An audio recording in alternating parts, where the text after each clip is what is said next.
kalau saya jadi Pangdam itu udah bersyukur banget. Si anak ini dijadikan sebagai tersangka begitu.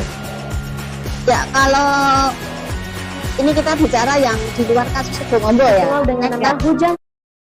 Selamat siang Tribuners, Anda sedang menyaksikan live update Tribun News bersama saya Firdananda. Siang ini akan kami sajikan informasi menarik untuk Anda yang akan dilaporkan secara langsung oleh reporter kami di lapangan. Dan inilah live update selengkapnya. Kita awali berita pertama dari Sulawesi, Saudara. Presiden Joko Widodo mendatangi Kabupaten Wajo, Sulawesi Selatan pada Kamis 9 September hari ini.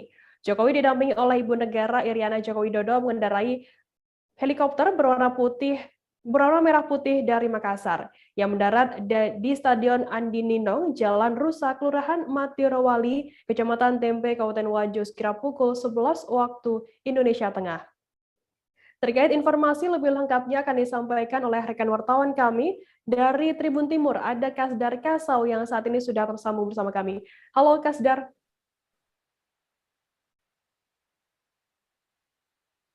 Halo, Kasdar? Firda? Ya. Kasdar, bisa Anda jelaskan apa tujuan kedatangan Presiden Joko Widodo ini ke Wajo, Sulawesi?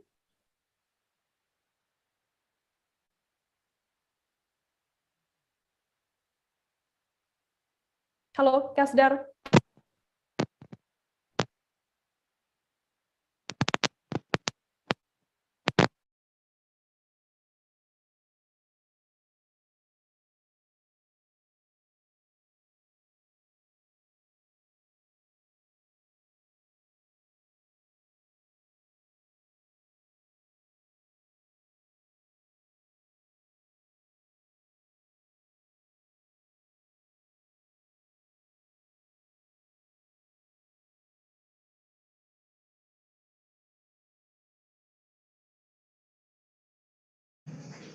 Kasdar, bisa Anda jelaskan apa tujuan kedatangan Presiden Joko Widodo ini ke Kabupaten Wajo, Sulawesi Selatan?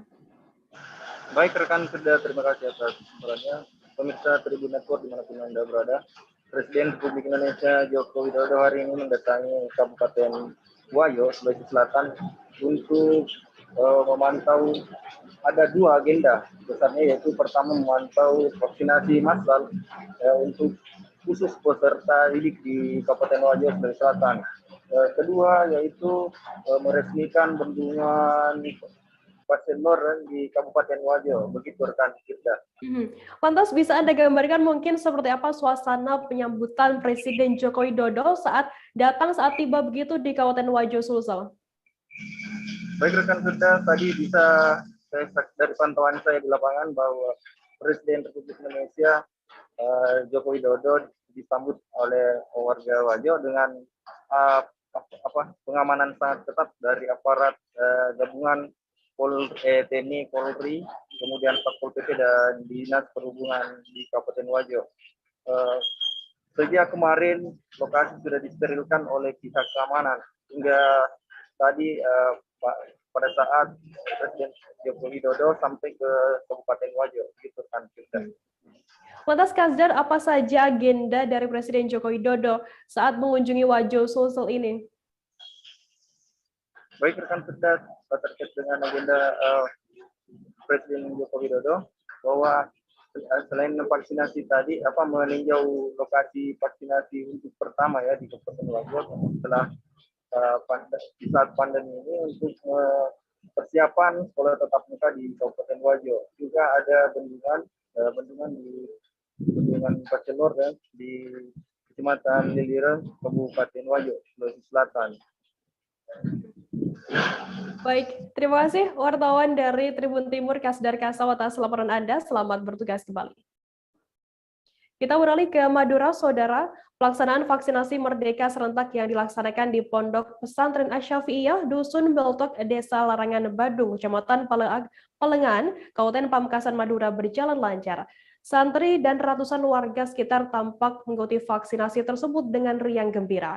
Warga yang selesai divaksin, baik dosis pertama atau kedua, langsung mendapatkan sembako berupa beras dan mie instan dari petugas. Terkait informasi lebih lengkapnya akan disampaikan oleh rekan wartawan kami dari Tribun Madura. Ada Guswanto Ferdian yang saat ini sudah tersambung bersama kami. Halo Guswanto. Halo rekan Firda, selamat siang bersama dengan saya Kuswanto Ferdian, reporter tribunmadura.com di Pamekasan. Kuswanto, bisa Anda jelaskan ada berapa banyak warga dan santri yang divaksin Merdeka di area Ponpes Syafi'iyah Pamekasan ini? Baik rekan Firda, terima kasih. Yang pertama dari pihak Pondok Pesantren dan juga Kepolisian Polres Pamekasan, semula mentargetkan 500 orang ya yang hendak divaksin pada hari ini. Namun saat di lapangan ternyata masyarakat setempat dan juga santri yang ingin melakukan vaksinasi di Pondok Pesantren Syafi'iyah itu begitu antusias sehingga melebihi dari target, yaitu mencapai 600 warga dan juga santri yang saat ini melakukan vaksinasi Merdeka. Nah, rekan Firda, vaksinasi Merdeka ini dilakukan serentak ya di seluruh Indonesia, begitu pula Pamekasan yang menjadi perwakilan percontohan yaitu di Pondok Pesantren Syafi'iyah. Begitu rekan Firda. Lantas bisa Anda jelaskan mungkin sedikit mengenai jalannya, bagaimana jalannya vaksinasi bagi santri di Ponpes ini? Baik, saat vaksinasi Firda, sebelum dilakukan vaksinasi, baik masyarakat dan juga santri, mereka sebelum memasuki area pondok pesantren dan juga tempat ibadah diwajibkan untuk memakai masker terlebih dahulu ya. Di depan sangat ketat sekali penjagaannya, baik dari personel kepolisian TNI Polri dan juga dari BPBD Pamekasan, bekerja sama dengan Pemkab Pamekasan. Di pintu penjagaan masuk itu melakukan penjagaan bagi masyarakat yang tidak menggunakan masker, mereka tidak diperbolehkan masuk. Namun petugas juga menyediakan masker ya, sehingga mereka yang tidak pakai masker langsung diberikan masker. Nah setelah itu rekan Firda, mereka juga dicek suhu tubuhnya. Apabila suhu tubuh mereka melebihi dari 37 derajat, mereka tidak diperbolehkan melakukan vaksinasi dan tidak diperbolehkan masuk ke lingkungan pondok pesantren. Nah, begitu pula saat vaksinasi, mereka juga melakukan antri ya, tidak boleh berdesak-desakan dan tidak boleh yang namanya ada kerumunan. Sehingga vaksinasi yang dilakukan pada hari ini berjalan dengan lancar dan juga kondusif.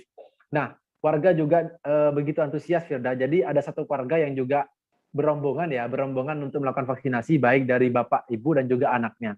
Jadi mereka ini sangat antusias sekali dan mengatakan terima kasih, terutama kepada Bapak Presiden yang sudah memberikan vaksinasi gratis ini terhadap masyarakat Pamekasan. Begitu rekan Firda. Lantas, Kuswanto, berapa target dari Pemkab Pamekasan sendiri dalam mewujudkan suksesnya vaksinasi Merdeka ini terhadap masyarakat? Baik, berdasarkan hasil wawancara yang sudah saya lakukan dengan Sekretaris Pemkab Pamekasan, Sekretaris Daerah Pemkab Pamekasan, Bapak Toto Hartono, Pemkab Pamekasan ini mentarget sekitar 70% vaksinasi terhadap 800.000 lebih warga Kabupaten Pamekasan. Nah, untuk saat ini rekan Firda, sementara vaksinasi yang sudah dicapai yaitu sekitar 20%. Namun ke belakangnya vaksinasi ini terus akan digencarkan. Nah, beberapa terobosan baru sudah dilakukan dan juga sudah diresmikan oleh Bapak Bupati Pamekasan untuk menggencarkan yang namanya vaksinasi ini. Pertama, dari beberapa minggu kemarin, Bupati Pamekasan sudah meluncing yang namanya Masjid Tangguh Bencana, di mana masjid ini diharapkan menjadi tempat menjadi tempat vaksinasi gratis dan juga menjadi tempat yang menerapkan protokol kesehatan dengan ketat. Nah, bagi para jemaah yang ingin melakukan sholat, mungkin belum melakukan vaksin, bisa melakukan divaksin di Masjid Tangguh. Nah, usai meresmikan Masjid Tangguh Bencana COVID-19 ini, Bupati Pamekasan kemarin juga meluncing yang namanya Pondok Pesantren Tangguh Bencana COVID, dan pada hari ini bertepatan dengan momen bersamaan vaksinasi ini, Bupati Pamekasan juga meluncing Pasar Tangguh Bencana COVID. Jadi ada 3 item yang sudah diresmikan yang itu menjadi tempat kerumunan masyarakat ya. Nah, untuk klaster vaksinasi sendiri dari Pemkab Pamekasan juga berkolaborasi dengan pihak Dinkes Pamekasan dan juga Polres Pamekasan, yaitu menyasar sejumlah sekolah. Jadi sejumlah sekolah itu saat ini sedang dilakukan vaksinasi rekan Firda, karena di sini sudah dimulai yang namanya pembelajaran tatap muka, karena berdasarkan zona peta sebaran COVID-19, Kabupaten Pamekasan sudah memasuki PPKM level 2, sehingga aktivitas belajar mengajar dan juga pariwisata juga sudah mulai dibuka. Begitu rekan Firda. Oh ya, tadi Kuswanto Anda menjelaskan mengenai Ponpes Tangguh COVID-19. Bagaimana untuk prosedur apa saja yang harus dilakukan oleh para santri dan masyarakat yang hendak masuk ke rumah ibadah dan juga ke Ponpes Tangguh COVID ini?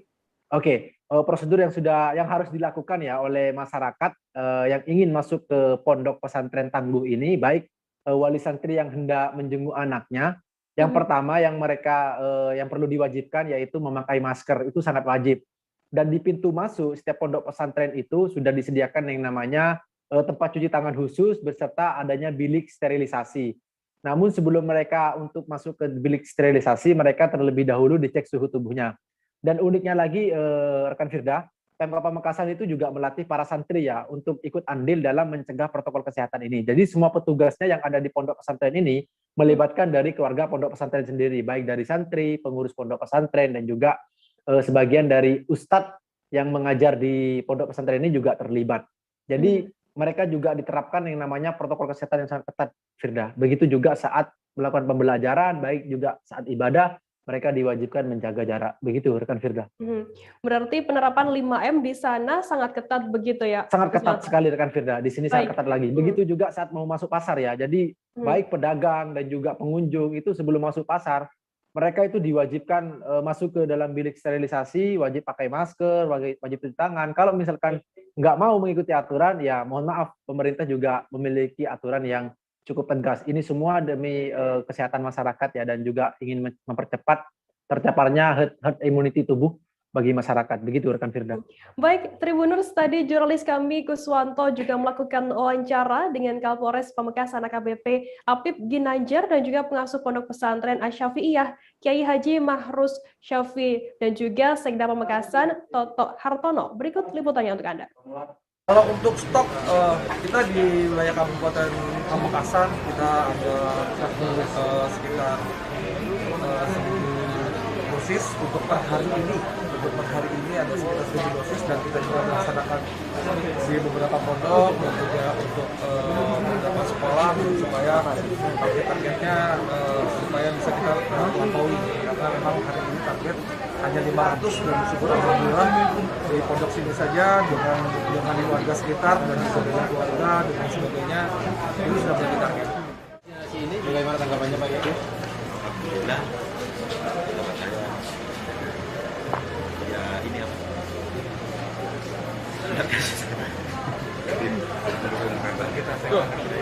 Sangat baik dan mendukung pemerintah dalam melaksanakan aman halal. Siap. Pak Kiai, Pak Kapolres, dan Pak Kajari, kita mengingat lagi tujuan vaksin ya, diantaranya satu, mengurangi angka kesakitan, kedua, membentuk kekebalan kelompok, dan ketiga, agar secara struktur ekonomi dan sosial masyarakat bisa bertahan. Bagaimana caranya? Diantaranya adalah sinergitas TNI Polri, kolaborasi dan masyarakat. Hari ini kita lihat bersama bahwa vaksinasi ini di samping lanjutan kita dari launching Pesantren Tangguh, ini juga hari ini kita lanjutkan bersama dengan program pemerintah pusat melakukan vaksinasi bersama di pesantren. Tentu ini upaya ini harus terus kita lakukan sampai dengan target kita tercapai. Target 70% dari jumlah penduduk kita tercapai. Kita beralih ke Medan, Saudara. Wali Kota Medan Bobi Nasution mengeluarkan surat edaran tentang perpanjangan pembelakuan pembatasan kegiatan masyarakat atau PPKM level 4 di Kota Medan. Bobi mengatakan terdapat beberapa perubahan penerapan PPKM, yakni diperbolehkannya makan dan minum dengan waktu yang lebih lama. Selain itu, Bobi juga mengatakan dalam aturan PPKM level 4 yang diperpanjang hingga 20 September, hajatan ataupun acara pernikahan sudah diperbolehkan dengan maksimal undangan sebanyak 30 orang. Terkait informasi lebih lengkapnya, sudah bergabung bersama kami wartawan dari Tribun Medan. Ada Rehtin yang akan memberikan informasi lengkapnya untuk Anda, Tribuners. Halo, Rehtin. Halo, rekan Dea, rekan Firda maksud saya. Rehtin, bisa Anda jelaskan bagaimana penerapan perpanjangan PPKM level 4 di Kota Medan saat ini? Baik Firda, jadi mulai 6 September 2021 kemarin, pemerintah Kota Medan resmi mengeluarkan surat edaran menindaklanjuti peraturan dari Kementerian Koordinator Perekonomian, yaitu mengenai pemberlakuan pembatasan kegiatan masyarakat level 4 di Kota Medan. Dan di Sumatera Utara sendiri, Kota Medan menjadi satu dari 3 kabupaten kota yang menerapkan PPKM level 4 bersama dengan Pematang Siantar dan juga Madinah. Nah, di Kota Medan sendiri ada beberapa perubahan aturan dari PPKM level 4 yang diterapkan sebelum perpanjangan dari tanggal 6 sampai 20 September 2021 ini, yaitu diperbolehkannya makan di tempat atau dine-in di rumah makan dengan skala kecil, sedang maupun besar itu dengan waktu yang lebih lama.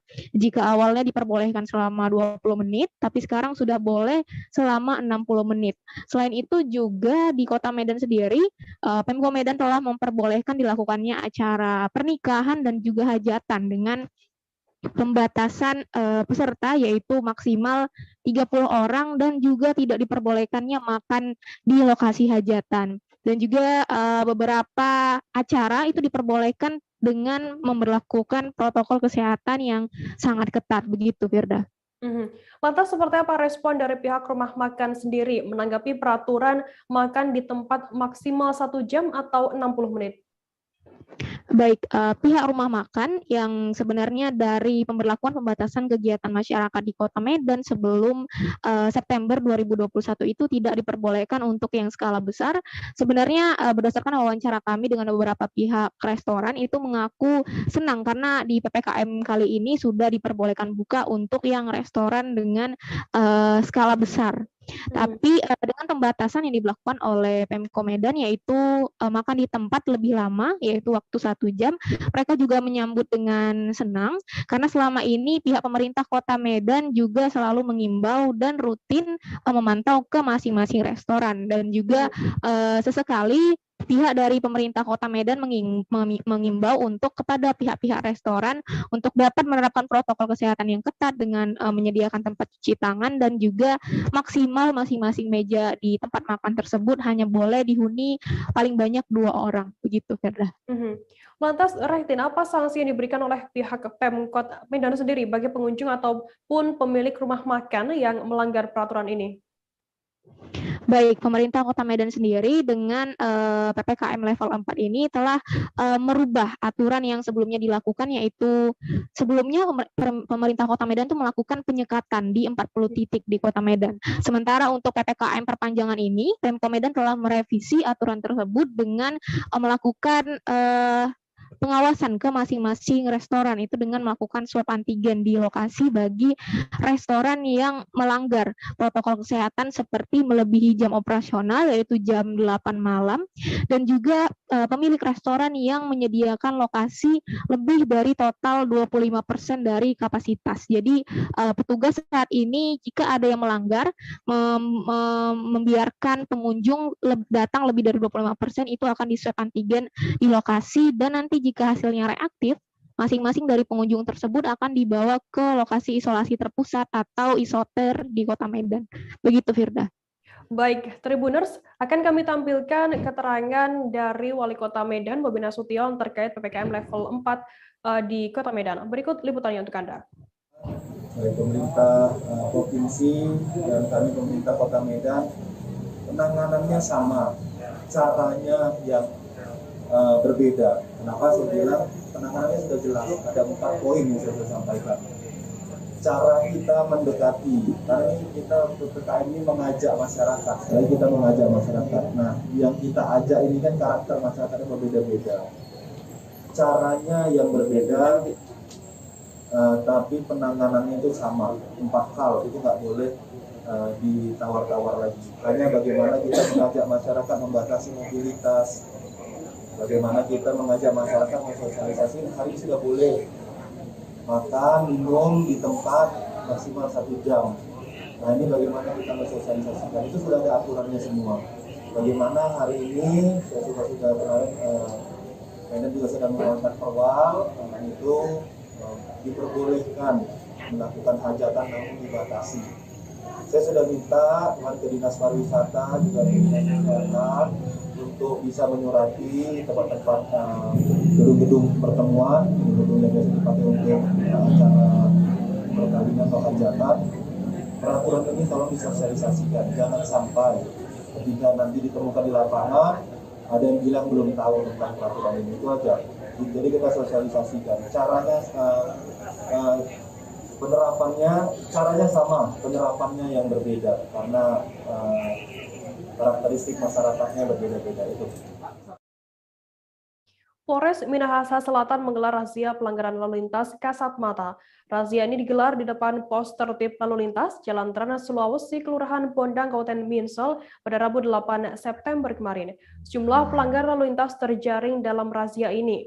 Sasaran razia pelanggaran kasat mata ini yakni pengendara sepeda motor yang tidak memakai helm, sepeda motor yang menggunakan knalpot bising, serta muatan berlebih kendaraan angkutan umum. Terkait informasi lebih lengkapnya akan disampaikan oleh rekan wartawan kami dari Tribun Manado, ada Rul Mantik yang saat ini sudah tersambung bersama kami. Halo Rul Mantik. Halo rekan Firda, selamat siang. Rul Mantik, bisa Anda jelaskan di mana saja lokasi razia pelanggaran kasat mata yang dilakukan oleh Polres Minahasa Selatan ini? Dalam beberapa hari terakhir ini, Polres Kabupaten Minahasa Selatan melaksanakan razia pelanggaran lalu lintas kasat mata. Nah, lokasinya yang pertama ada di depan Polres Kabupaten Minahasa Selatan di Jalan Trans Sulawesi, dan yang kedua di depan pos tertib lalu lintas atau di depan kantor Samsat Amurang, dan yang ketiga di pusat kota Amurang. Nah, jadi ketiga tempat ini menjadi langganan tempat razia yang dilaksanakan oleh petugas kepolisian Resort Kabupaten Minahasa Selatan. Demikian Firda. Lantas, Rul Mantik, sejak kapan dan mengapa razia ini dilakukan oleh pihak Polres Minsel? Razia ini dilaksanakan sejak 3 bulan yang lalu. Nah, di saat pandemi COVID-19 melanda Kabupaten Minahasa Selatan dan pemerintah melaksanakan PPKM, jadi ada pembatasan. Nah, di situ mulai terlihat banyak pelanggar lalu lintas di sepanjang jalan yang mengikuti Jalan Trans Sulawesi. Jadi ada banyak sekali pengguna jalan yang tidak menggunakan helm atau kendaraannya tidak dilengkapi dengan surat-surat. Ya, pokoknya ada banyak pelanggaran yang terjadi. Nah, ada juga Tribuners beberapa keluhan yang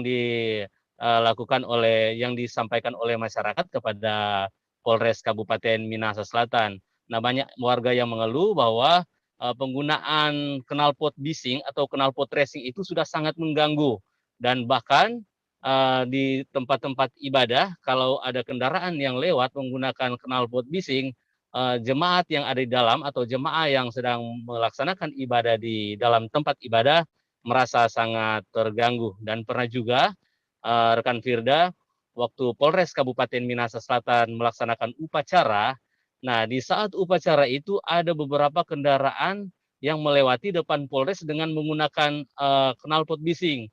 Jadi hal itu benar-benar dirasakan sendiri oleh petugas kepolisian, bahkan Kapolres Kabupaten Minahasa Selatan sendiri. Demikian rekan Firda. Kemudian apa saja sanksi yang diberikan kepada pelanggar, pengendara begitu? Nah, sanksi yang diberikan ada 2. Yang pertama sanksi ringan, yaitu memperingatkan para pelanggar untuk tidak mengulangi pelanggaran yang dia lakukan. Misalnya tidak menggunakan helm atau tidak memakai helm. Ada juga sanksi berat, yaitu langsung ditilang. Jadi kendaraannya ditahan. Nah, kedua jenis sanksi ini dilihat dari pelanggarannya. Kalau tilang itu diberikan kepada pengguna kendaraan yang membawa kendaraan yang tidak dilengkapi dengan surat-surat. Jadi kendaraan itu menjadi seperti kendaraan bodong. Nah, kalau ada pengendara yang menggunakan sepeda motor tetapi tidak menggunakan helm, itu hanya diberikan teguran oleh petugas kepolisian. Namun, dia tidak bisa membawa kendaraan itu melewati atau membawa kembali kendaraan yang ditahan sebelum dia mendapatkan helm untuk melanjutkan perjalanan. Demikian, Firda. Lantas, selain menindaklanjuti keluhan masyarakat, apa tujuan lain dari razia ini? Bisa Anda jelaskan lebih lengkap? Nah, menurut Kapolres Kabupaten Minahasa Selatan, Bapak Norman Sitindaon, bahwa operasi ini dilakukan untuk meminimalisasi kecelakaan yang mengakibatkan orang yang mengalami kecelakaan itu luka parah atau bahkan meninggal dunia. Sebab, rekan Firda, di Jalan Trans Sulawesi ini, ketika terjadi kecelakaan, persentase luka berat dan angka kematiannya cukup tinggi.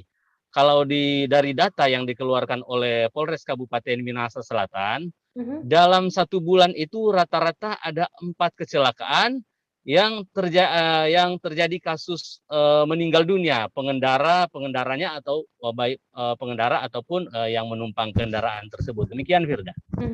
Baik, terima kasih rekan wartawan dari Tribun Manado, Rul Mantik, atas laporan Anda. Selamat bertugas kembali. Kita beralih ke informasi selanjutnya, Saudara.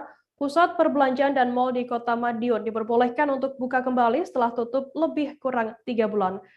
Keputusan ini diambil Wali Kota Madiun, Maidi, seiring turunnya penerapan PPKM Kota Madiun dari level 4 ke level 3. Nantinya akan ada aturan tertentu mengenai kapasitas mal hingga jam operasional yang harus dipatuhi pengunjung dan pengelola tenan. Terkait informasi lebih lengkapnya akan disampaikan oleh rekan wartawan kami dari Tribun Jatim, ada Sofyan Arif Chandra Sakti yang saat ini sudah tersambung bersama kami. Halo Sofyan. Halo, rekan Firda. Sofyan, bisa Anda jelaskan bagaimana suasana pembukaan mal di Kota Madiun saat ini?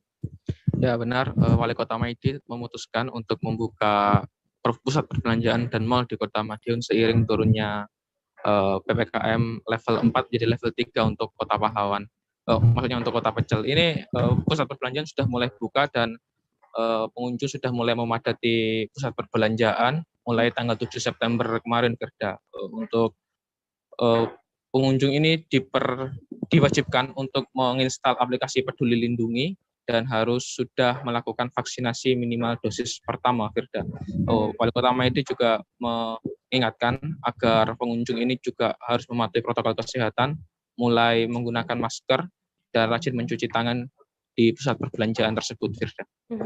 Lantas, bagaimana untuk komentar dari pengunjung atas pembukaan mal di Madiun ini? Pengunjung juga menyambut gembira dengan pembukaan mal di Kota Madiun ini. Bahkan pengunjung ini bukan hanya dari Kota Madiun, tapi dari luar Kota Madiun, seperti dari Kabupaten Madiun dan Kabupaten Ngawi juga berbondong-bondong untuk ke pusat perbelanjaan di Kota Madiun. Namun cukup kesulitan, Firda, ketika harus masuk pusat perbelanjaan menggunakan aplikasi Peduli Lindungi. Kadangkala mereka banyak yang tidak tahu harus menggunakan aplikasi Peduli Lindungi ini, sehingga saat sudah berada di depan pintu masuk kota di perbelanjaan, mereka harus menginstal terlebih dahulu aplikasi Peduli Lindungi ini. Mereka juga mengeluhkan aplikasi Peduli Lindungi ini kadangkala lemot, Firda, sehingga harus menunggu cukup lama untuk bisa masuk ke pusat perbelanjaan, Firda. Lantas bagaimana untuk imbauan dari Wali Kota terkait pembukaan mal di Madiun ini? Untuk Wali Kota Madiun, Pak Maidi, juga mengimbau agar baik pengelola pusat perbelanjaan maupun pengunjung agar mematuhi protokol kesehatan. Untuk pengunjung diwajibkan memakai masker dan sudah harus melakukan vaksin dosis pertama. Sedangkan untuk pengelola mal juga harus mematuhi untuk kuota pengunjung maksimal 50% dan harus tutup pada pukul 9 malam, Firda.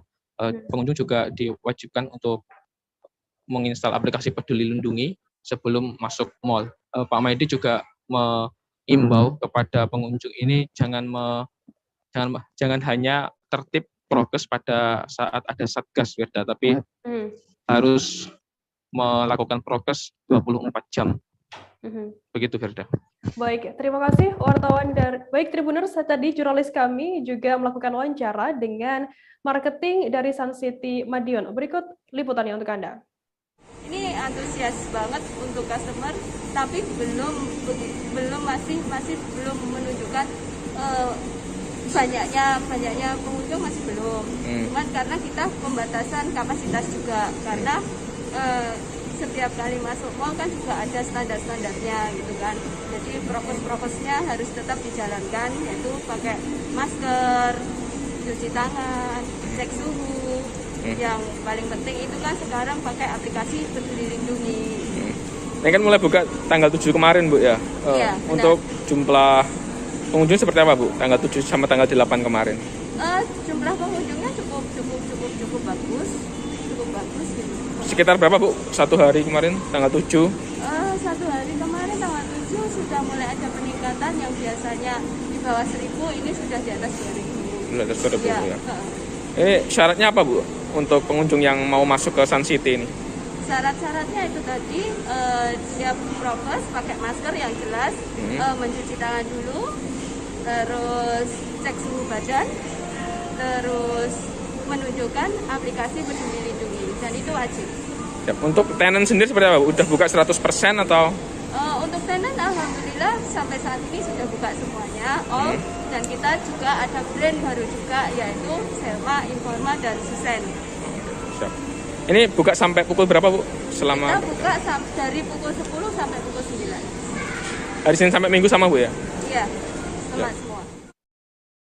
Tribuners, kita akan jeda sejenak. Kami masih akan menyajikan informasi menarik untuk Anda seusai ini. Tetap di Live Update. Oke, apa kabar Bang Arief di sini untuk strateginya? Kalau saya sendiri di Jumip 37 ini yang semalam baru mulai, saya udah sebenarnya aku nggak ngerasain penangkapan atau penggerebegan atau apapun itu. Karena gitu, posisinya aku kriteria. Jadi kita mengenal disebut dengan stroke yang tidak berdarah dengan stroke yang berdarah. Stroke yang tidak berdarah itu biasanya ditandai dengan adanya penyumbatan. Kalau itu terjadi di sini mungkin pikirnya tidak ke situ kali ya. Tapi kalau di Korea atau di Kamboja itu ada beberapa paper yang saya itu Mas, ya, dulunya tukang koran. Oh gitu ya. Tukang koran. Ya, saya baca itu Pak. Tuh kan pernah baca kan? Ya. Jadi kalau saya jadi pangdam itu udah bersyukur banget. Si anak ini dijadikan sebagai tersangka begitu. Ya, kalau ini kita bicara yang di luar kasus Sebongombo ya. Dengan nama hujan shower, di mana terdapat batas jelas antara daerah hujan dan tidak hujan yang biasanya terjadi pada fase awal mature stage atau tahap Berbahaya dewasa. itu Kang. Jadi mulai artinya terjadinya perlembekan. Nah itu untuk penetrasi akan sulit gitu ya. Dok, saya ini menurut saya memang tidak mudah, bukan urusan tanah diambil.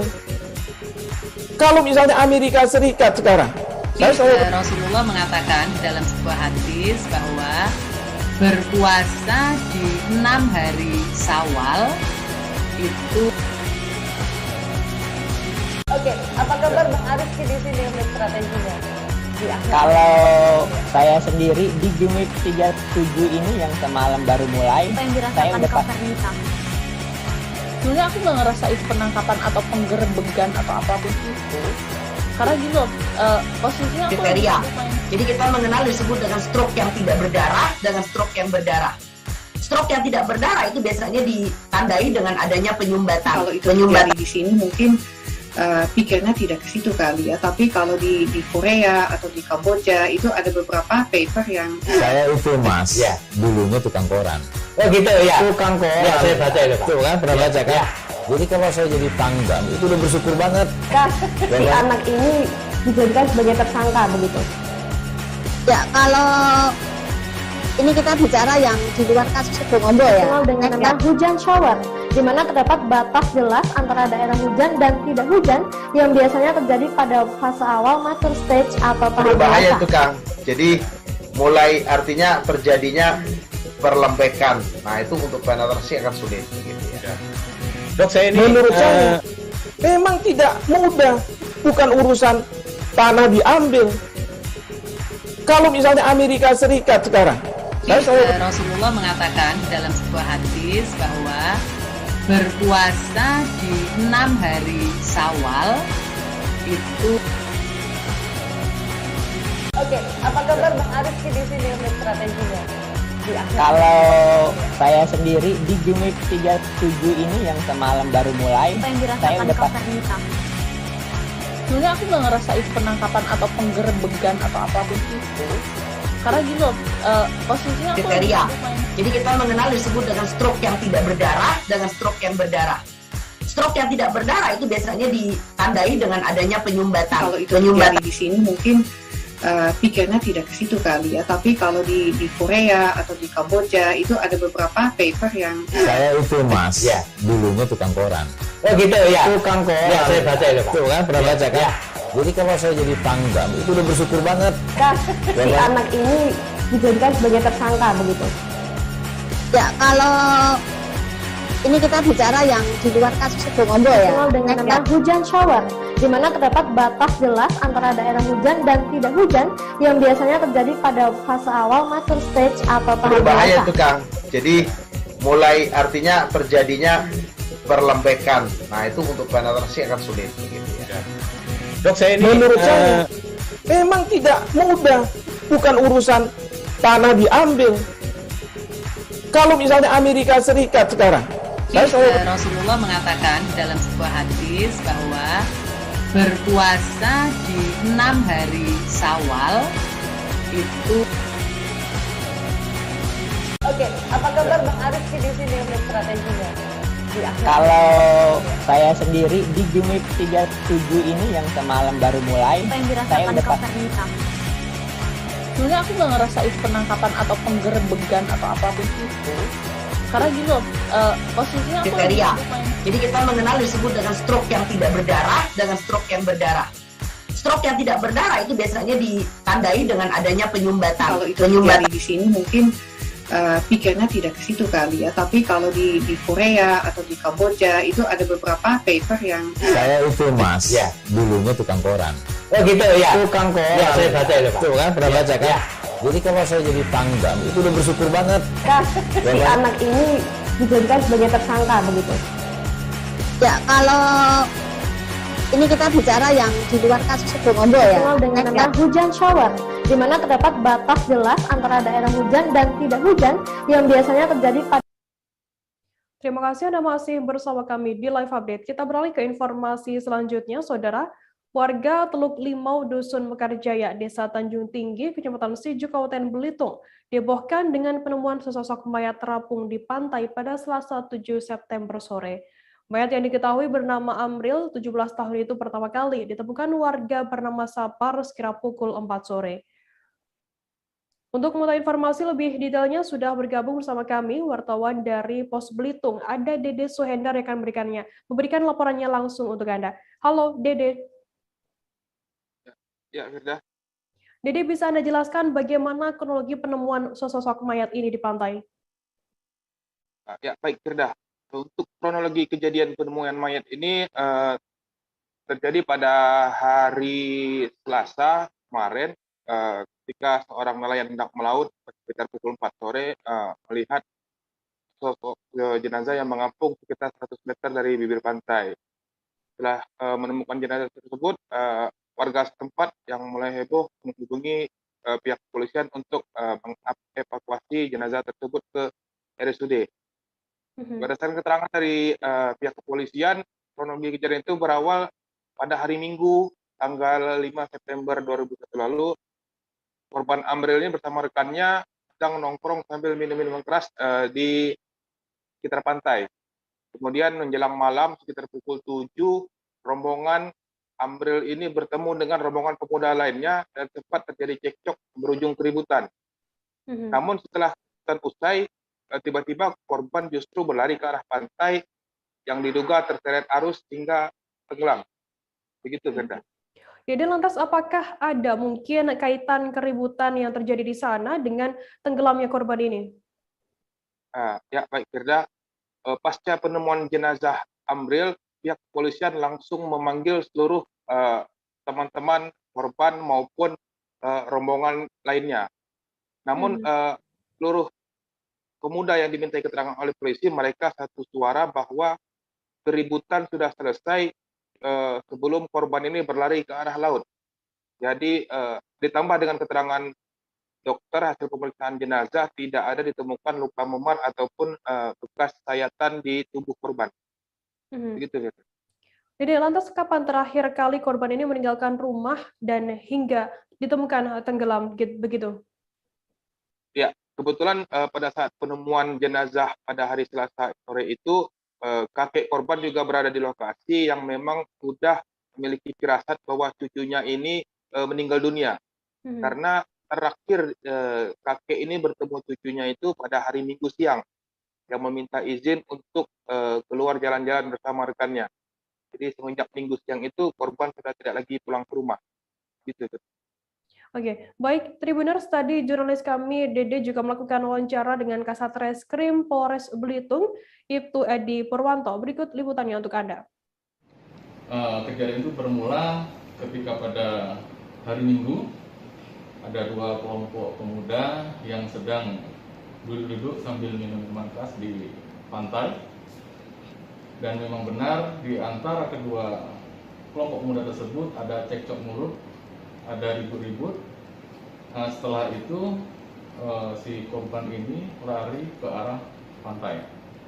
Nah, setelah berlari ke arah pantai, tidak lama kemudian teman-teman korban ini ada mencari-cari si korban namun tidak ditemukan.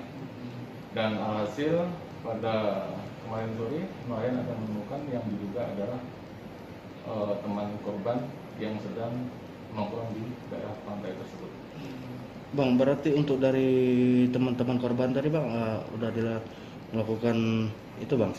Nah, terkait dengan teman-teman korban yang ada ngumpul pada malam itu, sudah kita minta keterangan dan mereka menyatakan memang benar kami pada hari Minggu ada ngumpul-ngumpul di daerah pantai Teluk Limau dan terjadi cekcok mulut. Pada saat itulah korban berlari ke arah pantai. Jadi tidak ada unsur pidana, Bang? Sementara ini berdasarkan keterangan dokter bahwa korban di tubuh korban tidak ditemukan adanya luka memar maupun luka sayatan akibat senjata tajam. Dari Belitung kita beralih ke Aceh, Saudara. Aksi penculikan terhadap siswi Min 1 Takengon Aceh Tengah tak hanya dilakukan sendiri oleh oknum tukang becak berinisial K 24 tahun, tetapi dibantu oleh sang istri berinisial W 18 tahun. Pasangan suami istri ini diduga sekongkol untuk membawa kabur korban N pada Senin 6 September sekira pukul 11.30 waktu Indonesia Barat. Sepulang sekolah, korban N bersama teman-temannya menumpang becak motor milik pelaku. Tapi sepuas korban tinggal sendirian di becak yang ia tumpangi justru tidak diantar pulang. Terkait informasi lebih lengkapnya sudah bergabung bersama kami wartawan dari Serabi News Indonesia. Ada Mahyadi yang akan memberikan laporan lengkapnya untuk Anda. Halo Mahyadi. Halo, ya. Mahyadi, bisa Anda jelaskan kapan kejadian penculikan terhadap siswi Min 1 Takengon ini? Ya baik, dapat kami laporkan kronologis awal kejadian kasus penculikan terhadap siswi Min 1 Kota Takengon itu terjadi pada 6 September lalu, sekitar pukul 11. Pada saat itu korban berinisial N pulang bersama teman-temannya dari sekolah.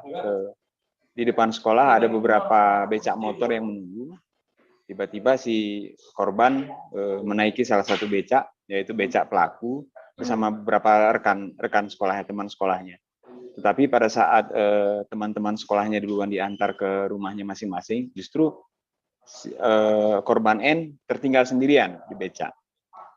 Pada saat korban tinggal sendirian, justru dia diantar pulang ke rumahnya di mungkin hanya sekitar 1 kilometer dari sekolahnya. Justru si korban dibawa lari ke arah kawasan hutan yang berjarak sekitar 15 km dari pusat kota Takengon. Nah, beberapa jam kemudian keluarga korban langsung melaporkan kejadian tersebut ke pihak kepolisian, dan pihak kepolisian langsung melakukan pencarian sekitar pukul 1 dini hari Selasa harinya, Selasa setelah esok harinya ditemukan becak motor pelaku di kawasan hutan, tapi orangnya tidak ada. Polisi langsung melakukan pengejaran pencarian secara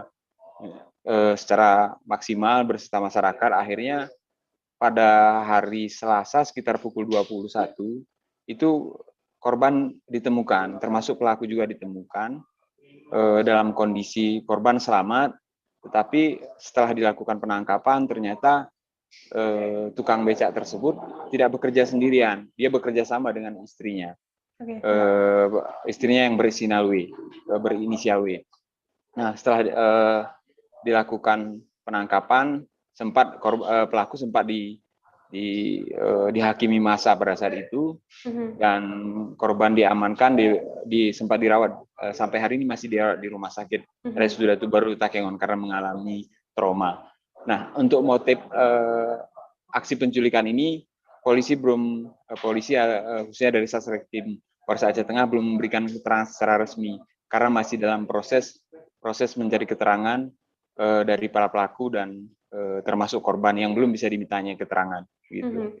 Mahyadi, lantas berapa lama korban ini disandra atau diculik oleh pelaku sendiri dan berapa lama proses pengungkapan kasus penculikan ini? Proses lamanya korban disandra itu dari Senin dari jam 11.30 sampai dengan Selasa pukul 21 atau pukul 9 malam.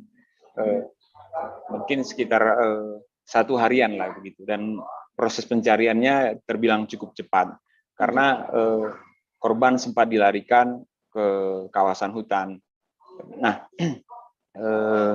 bahkan kasus ini sempat heboh di Kota Takengon, Kabupaten Aceh Tengah, karena kasus-kasus penculikan seperti ini bisa dikatakan beberapa tahun terakhir ini baru terjadi, dan bahkan nyaris tidak pernah terjadi, apalagi dilakukan oleh oknum tukang becak motor. Gitu.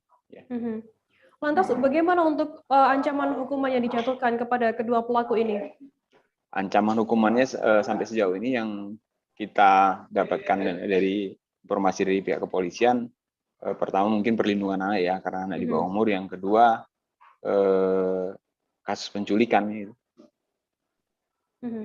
Baik, terima kasih wartawan dari Serambi News Indonesia, Mahyadi, atas laporan Anda. Selamat bertugas kembali. Kita beralih ke informasi selanjutnya, Saudara. Herianti Akiditio dibawa ke Rumah Sakit Jiwa untuk menjalani observasi guna mengetahui kondisi kesehatan jasmani dan rohaninya. Pemeriksaan ini dibenarkan oleh Direktur Ditreskrimum Polda Sumsel, Kombes Pol Hisar Sialagan, ketika dikonfirmasi oleh awak media. Hisar mengatakan observasi ini bertujuan untuk memudahkan penyidik dalam memeriksa Herianti dalam persoalan yang kini harus dihadapinya. Sebab selama proses pemeriksaan terhadap Herianti, penyidik harus menghadapi kendala kesehatan dari pengusaha tersebut. Terkait informasi lebih lengkapnya sudah bergabung bersama kami wartawan dari Tribun Sumsel. Ada Sinta Anggraini yang akan memberikan laporannya langsung.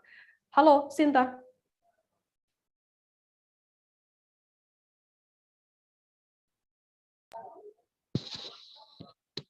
Ya, rekan Firda. Sinta, bisa Anda jelaskan secara rinci untuk apa Herianti Akiditio ini dibawa ke Rumah Sakit Jiwa, begitu? Baik, memang seperti yang diketahui bahwa Herianti, putri bungsu dari mendiang Akiditio, dibawa ke Rumah Sakit Jiwa untuk menjalani observasi seperti itu.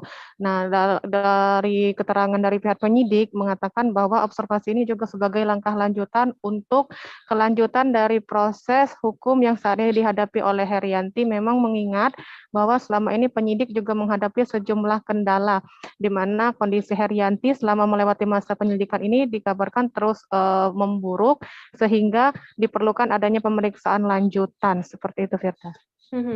Lantas, apakah observasi yang dilakukan terhadap Herianti ini masih ada kaitannya dengan kehebohan dugaan sumbangan fiktif senilai 2 triliun yang turut menyeret nama mantan Kapolda Sumsel Irjen Pol Eko Indraher ini?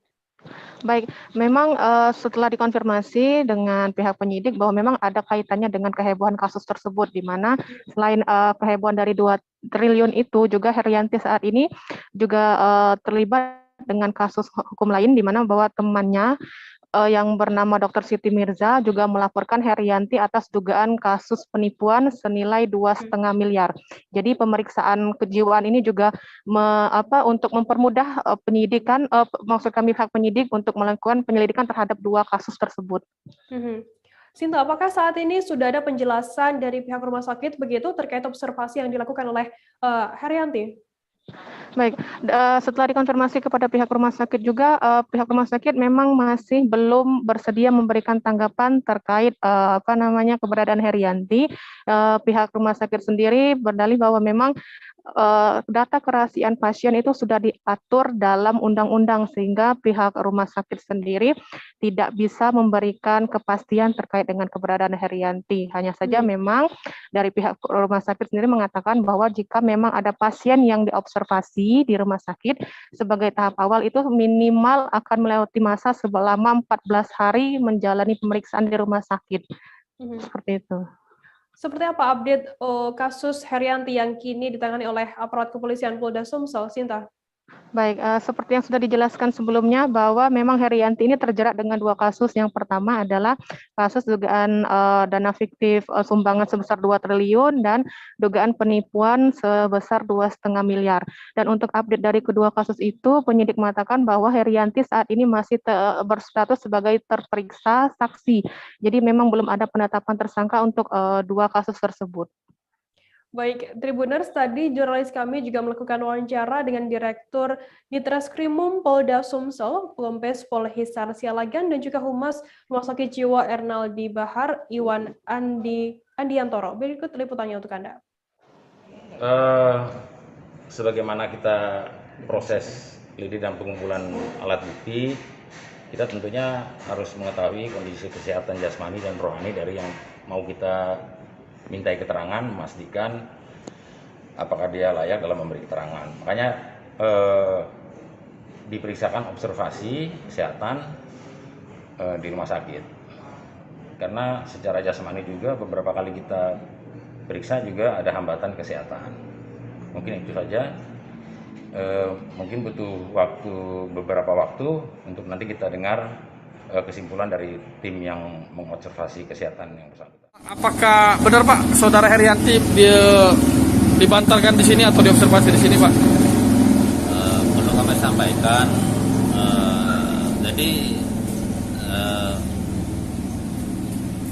kami sebagai institusi pelayanan medis itu mempunyai aturan yang terkait dengan undang-undang. Ya, seperti ini menyangkut ranah undang-undang kerahasiaan data medis bagi setiap pasien. Jadi terkait dengan ini, maka kami tidak punya kewenangan hukum untuk memberikan informasi terkait dengan si tersangka ini. Ya. Jadi ini bagian dari amanah kami, bagian dari kami untuk menjunjung kerahasiaan bagi setiap pasien yang kami rawat. Tim Fleet One Quick Response atau F1QR, Pos TNI Angkatan Laut Pangkal Balam melakukan penertiban aktivitas pertambangan di perairan Sampur dan Batu Belubang, Bangka Tengah, Kepulauan Bangka Belitung pada Rabu 8 September 2021.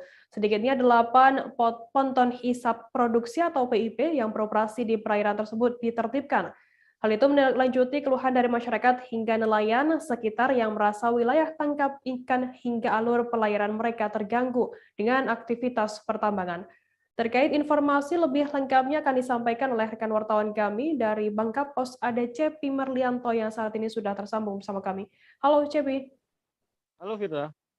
Cepi, bisa Anda jelaskan mengapa tim F1QR Pos TNI AL Pangkal Balam ini melakukan penertiban aktivitas pertambangan di perairan Sampur maupun Batu Belubang? Ya, benar sekali.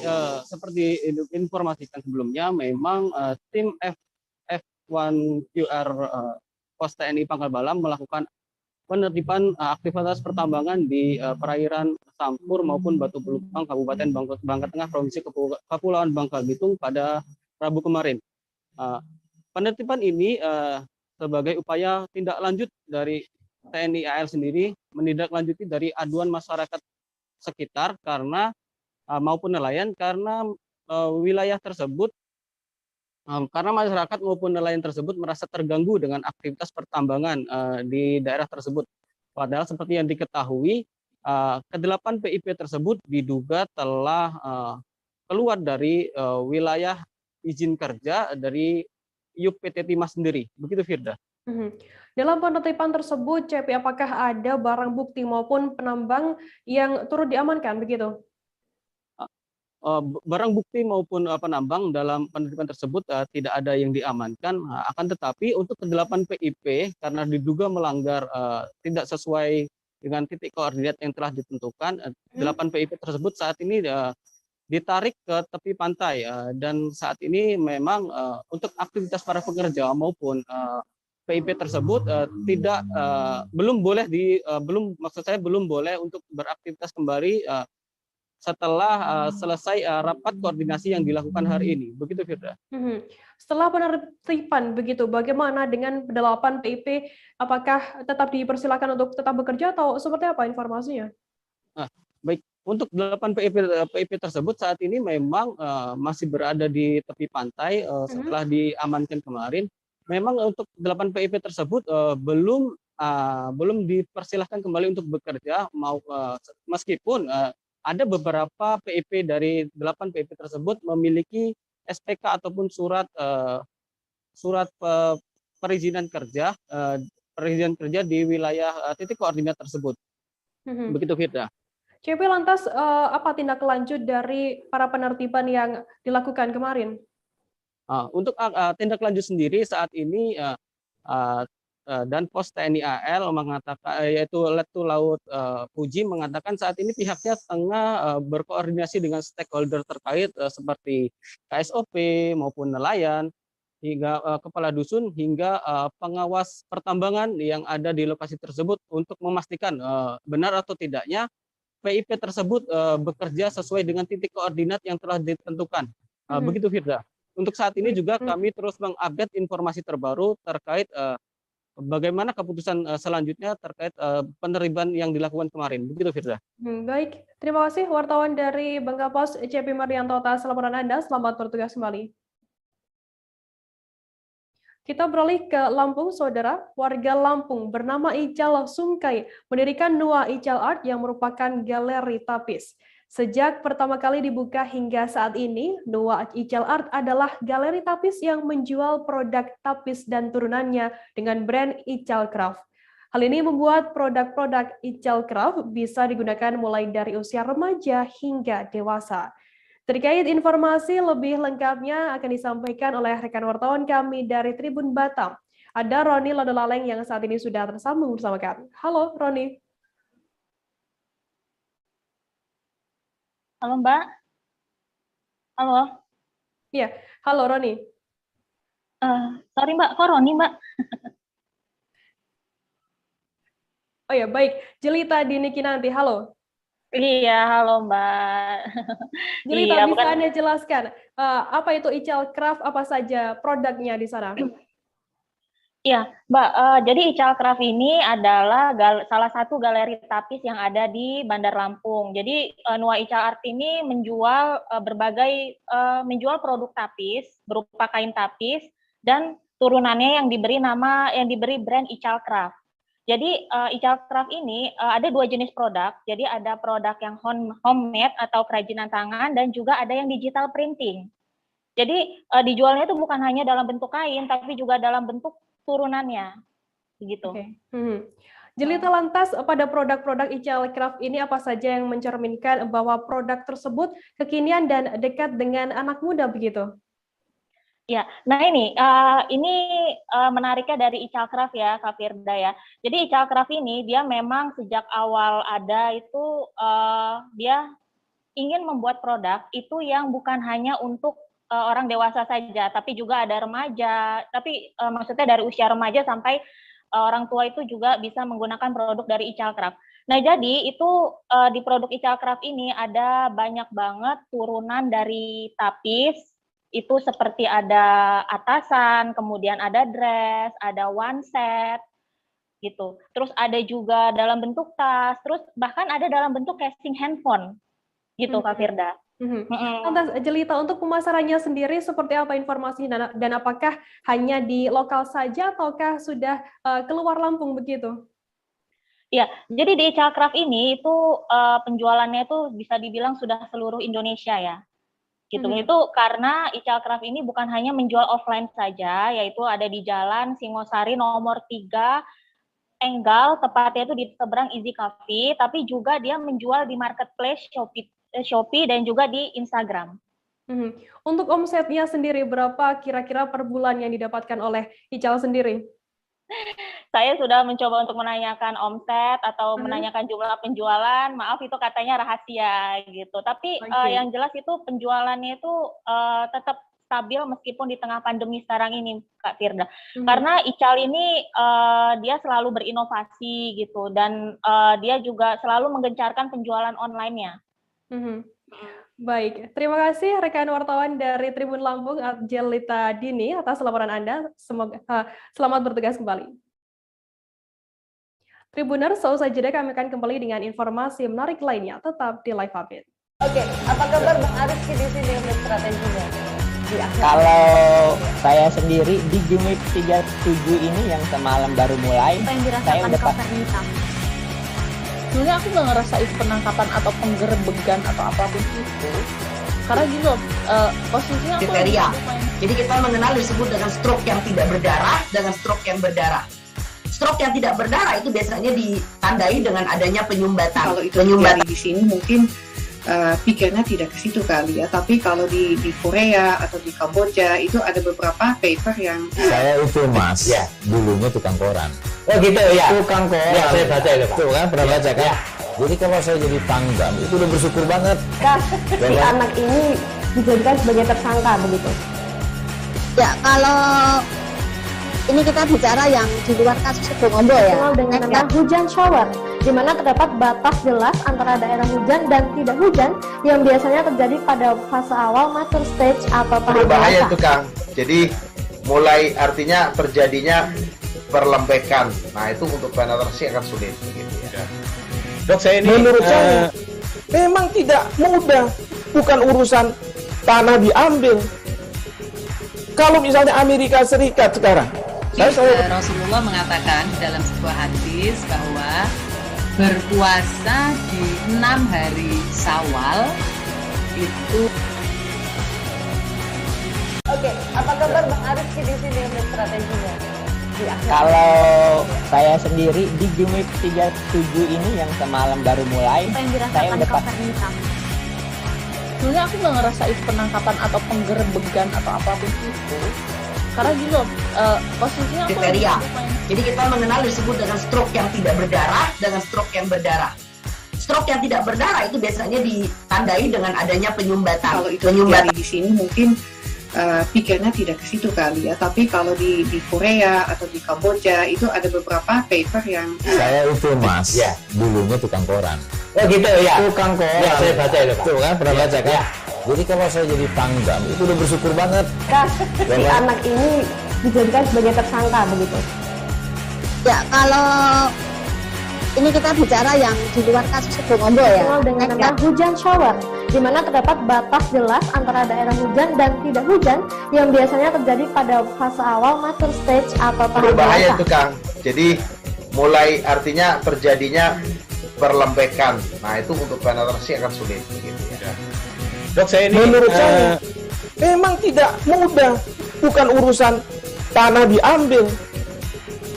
Kalau misalnya Amerika Serikat sekarang, Rasulullah mengatakan dalam sebuah hadis bahwa berpuasa di 6 hari Syawal itu. Oke, apa kabar Bang Arif di sini untuk strateginya? Kalau saya sendiri di Jumip 37 ini yang semalam baru mulai, saya udah pas. Sebenarnya aku nggak ngerasain penangkapan atau penggerebegan atau apapun itu. Karena gini loh, posisinya aku kriteria. Jadi kita mengenal disebut dengan stroke yang tidak berdarah dengan stroke yang berdarah. Stroke yang tidak berdarah itu biasanya ditandai dengan adanya penyumbatan. Kalau itu terjadi di sini mungkin pikirnya tidak ke situ kali ya. Tapi kalau di Korea atau di Kamboja itu ada beberapa paper yang Saya itu Mas, dulunya tukang koran. Oh gitu ya. Tukang koran. Ya, saya baca itu Pak. Tuh kan, pernah baca kan? Ya. Jadi kalau saya jadi pangdam, itu udah bersyukur banget. Kak, si anak ini dijadikan sebagai tersangka begitu. Ya, kalau ini kita bicara yang di luar kasus Sebongombo ya. Dikenal dengan nama hujan shower, di mana terdapat batas jelas antara daerah hujan dan tidak hujan yang biasanya terjadi pada fase awal mature stage atau tahap Berbahaya dewasa. itu Kang. Jadi mulai artinya terjadinya perlembekan. Nah itu untuk penetrasi akan sulit. Gitu ya. Dok, saya ini menurut saya memang tidak mudah, bukan urusan tanah diambil. Kalau misalnya Amerika Serikat sekarang, Rasulullah mengatakan dalam sebuah hadis bahwa berpuasa di 6 hari Syawal itu. Oke, apa kabar Bang Arif di sini untuk strateginya? Kalau saya sendiri di Jumip 37 ini yang semalam baru mulai, saya udah pas. Sebenarnya aku nggak ngerasain penangkapan atau penggerebegan atau apapun itu. Karena gini loh, posisinya aku kriteria. Jadi kita mengenal disebut dengan stroke yang tidak berdarah dengan stroke yang. Terima kasih Anda masih bersama kami di Live Update. Kita beralih ke informasi selanjutnya, Saudara. Melihat lingkungan yang rusak akibat adanya aktivitas penambang pasir diduga ilegal, seorang pemuda berinisiatif untuk mengembalikan hutan bakau atau mangrove di Kota Padang, Sumatera Barat. Pemuda tersebut bernama Pati Haryose yang merupakan warga yang tinggal di kawasan Pasir Jambak, Kelurahan Pasianan Tigo, Kecamatan Koto Tangah, Kota Padang, Sumatera Barat. Ia juga merupakan pengelola lokasi konservasi penyu jambak Sea Turtle Camp Pok Maswa, Samudra Pasir Jambak. Terkait informasi lebih lengkapnya akan disampaikan oleh rekan wartawan kami dari Tribun Padang, ada Rezi Aswar yang saat ini sudah tersambung bersama kami. Halo Rezi. Iya, Firda. Rezi, bisa diceritakan terkait pembibitan mangrove yang dilakukan oleh pemuda ini? Iya, ini pemuda dari kawasan Pasir Jambak ya, Kelurahan Pasianan Tigo, Kecamatan Koto Tangah, Kota Padang, di mana pemuda ini berinisiatif untuk mengembalikan kawasan yang sudah rusak karena galian atau karena penambangan pasir dahulunya, dan saat ini sedang melakukan pembibitan mangrove di kawasan Pasir Jambak. Dan saat ini mangrove ini ada usia 2 bulan dan ada yang masih baru untuk ditanami. Rezi, lantas bisa Anda jelaskan mengenai lokasinya dan juga alasan yang dilakukan, alasan dari Pati Haryose sendiri melakukan pembibitan ini untuk apa? Iya, berdasarkan wawancara kami dengan Pati Haryose, ya, dia mengatakan bahwa tujuan dari ini untuk mitigasi bencana dan juga untuk penghijauan kembali, karena saat ini mangrove di kawasan Pasir Jambak sudah tidak ada lagi karena sebelumnya karena ada penambangan pasir. Untuk kedepannya seperti apa nantinya yang dilakukan oleh pemuda ini, Rezi? Ya, tujuan dari pembibitan ini juga Pati Haryose berharap lingkungannya kembali hijau dan juga dijadikan objek wisata selanjutnya, yaitu objek wisata ekowisata gitu. Begitu, Firna. Baik, Tribuners, tadi jurnalis kami juga melakukan wawancara dengan pengelola pembibitan mangrove Pati Haryose. Berikut liputannya untuk Anda. Kita adalah tempat pembibitan atau pembenihan mangrove jenis Rhizopora apiculata yang tujuannya kita nanti akan kita tanami di sekitar kawasan Payau ini untuk sebagai penahan intrusi air laut ya, dan pencegahan abrasi pantai juga dan erosi sungai juga. Jadi intinya adalah untuk mitigasi bencana dan mudah-mudahan nanti juga akan berpotensi untuk kita bisa kembangkan menjadi ekowisata seperti ekopark seperti itu. Ini ada berapa jenis di sini, Bang?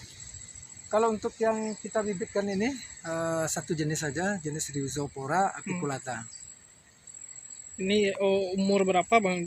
Ini, Bang, udah atau saat ditanamkan umur berapa juga? Oh, ini kita ambil propagul, jadi sampai udah bisa tumbuh punya daun seperti ini, yang bisa ditanam ini sampai umur 2 bulan. Ini udah rata-rata udah 2 bulan dan ada yang baru ditanam juga. Jadi secara bertahap kita tanam. Nanti juga penanamannya ke lahan penanaman nanti juga secara bertahap. Itu kenapa ditanam? Nah, kawasan ini dulunya kan bekas penambangan pasir ya, penambangan pasir ilegal yang sudah terlanjur rusak. Nah, jadi kita tanam mangrove sebagai rehabilitasi lingkungan. Pak, ini inisiatif sendiri atau gimana? Coba ceritakan, Pak. Ya, awalnya memang inisiatif kita sendiri untuk melakukan pembibitan karena kita memang menginginkan menciptakan sebuah ekowisata di sini, yaitu ekowisata konservasi penyu juga. Nah, kemudian sebuah mobil pickup bermuatan BBM terbakar ludes di Kelurahan Pukentobi, Wangian Bawa, Kecamatan Larantu, Kabupaten Flores Timur pada Minggu 5 September sekira pukul 12:30 waktu Indonesia Tengah. Mobil yang mengangkut BBM di tempat penampungan ikan atau TPI Amagarapati itu malah membawa keluar BBM dari kompleks TPI. Padahal sesuai aturan, BBM tersebut hanya dikhususkan bagi perahu-perahu nelayan yang berada di pelabuhan TPI. Terkait informasi lebih lengkapnya akan disampaikan oleh rekan wartawan kami dari Pos Kupang, ada Amar Ola yang saat ini sudah tersambung bersama kami. Halo Amar.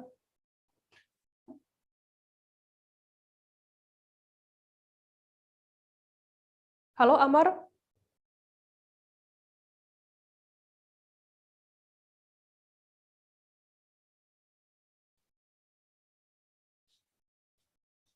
Halo Amar, selamat siang.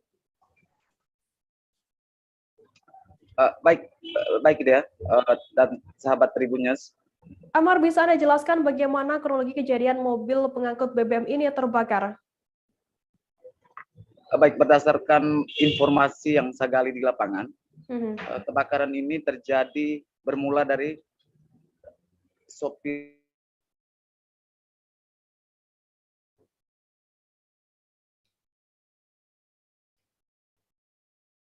Halo, Amar?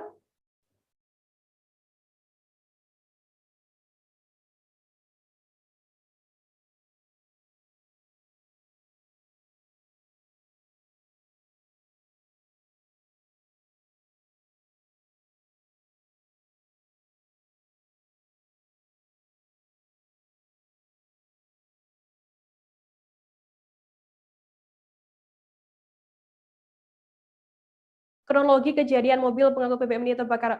Tadi ada sedikit kendala sinyal di sana.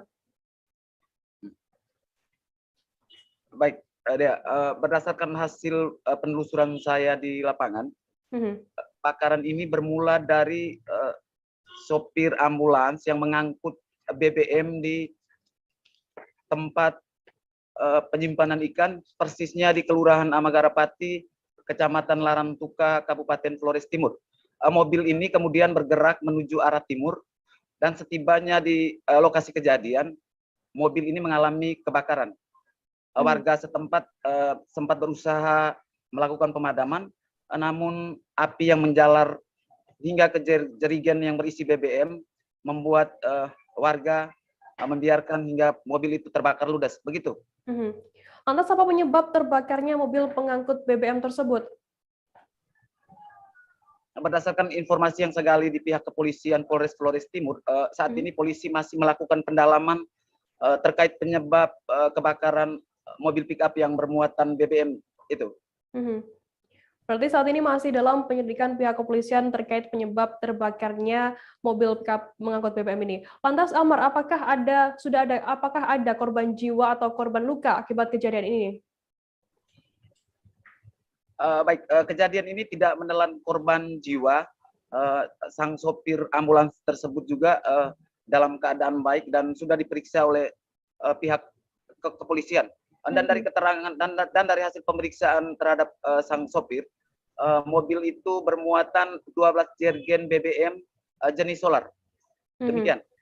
Amar, lantas sejauh ini bagaimana untuk hasil penyelidikan dari pihak kepolisian terkait kejadian kebakaran ini?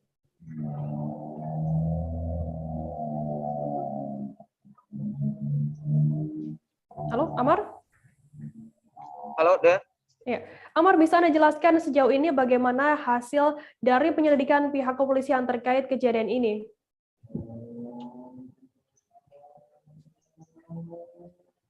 Baik, ya, berdasarkan hasil konfirmasi saya dengan pihak Polres Flores Timur, sejauh ini polisi sudah melakukan pemeriksaan terhadap sopir mobil pick-up, dan dari hasil pengakuannya BBM sebanyak 12 jerigen ini hendak diantar ke rumah pemilik kapal. Meski demikian, polisi sampai detik ini belum melakukan pemeriksaan terhadap pemilik kapal. Demikian. Baik, Tribuners, tadi jurnalis kami juga melakukan wawancara dengan Kasih-Humas Polres Flores Timur, Ibda Anwar Sanusi. Berikut liputannya untuk Anda. Dari hasil yang kita dapat bahwa jumlah muatan solar tersebut adalah sebanyak 21 jerigen. Tujuan muatan daripada solarnya adalah dari TPI menuju ke pemilik kapal untuk menyalurkan BBM itu. BBM itu diambil dari TPI, Pak. Ya, keluar dari TPI dan akan disalurkan ke Ladau yang pemilik kapal, namun sampai di jalan sudah terbakar. Jadi untuk selanjutnya kami dari kepolisian unit Reskrim akan terus melakukan penyelidikan, akan melakukan pemanggilan dan pemeriksaan. Secara umum akan melakukan penyelidikan lebih lanjut terkait dengan penyebab artinya sumber api dan sebagainya, dan akan memanggil pihak-pihak yang terkait dalam kebakaran tersebut. Untuk supir dan 1 dari 41 korban tewasnya akibat kebakaran Lapas Kelas 1 Tangerang pada Rabu 8 September dini hari berasal dari Kabupaten Serang, Banten, yakni Hermawan bin Nunung. Korban adalah warga Kampung Rancagede, Desa Babakan, Kecamatan Bandung. Camat Bandung, Subur Prianto membenarkan hal tersebut. Terkait informasi lebih lengkapnya akan disampaikan oleh rekan wartawan kami dari Tribun Banten, ada Ahmad Tajudin yang saat ini sudah tersambung bersama kami. Halo Tajudin.